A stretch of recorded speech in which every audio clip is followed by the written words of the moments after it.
Video I'm going to be showing you how you can delete saved messages on Snapchat. Okay, this process is very straightforward and simple, so let's just get straight into it. All you need to do once you're on the Snapchat home screen is tap your Bitmoji icon at the top left hand corner. Then you want to tap on the settings gear cog at the top right hand corner. Once you're on the settings page, you want to scroll down a bit till you find the clear conversation option underneath privacy. So there it is right over there. Tap on that.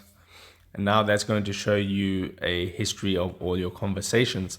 Now, if you want to clear a certain conversation, all you need to do is tap on the little X next to the person's username. It's going to say, are you sure you want to clear this conversation? And then you can click on clear, and then that will get rid of that conversation. Now, unfortunately, you cannot do this with just a single button click and they all get deleted. You will have to go in one by one and manually do it. So that can take a bit of time if you have a lot of conversations, but that would be the process of how you do it. If this video helped you out, don't forget to drop a like on this and subscribe for more, and I'll see you in the next video.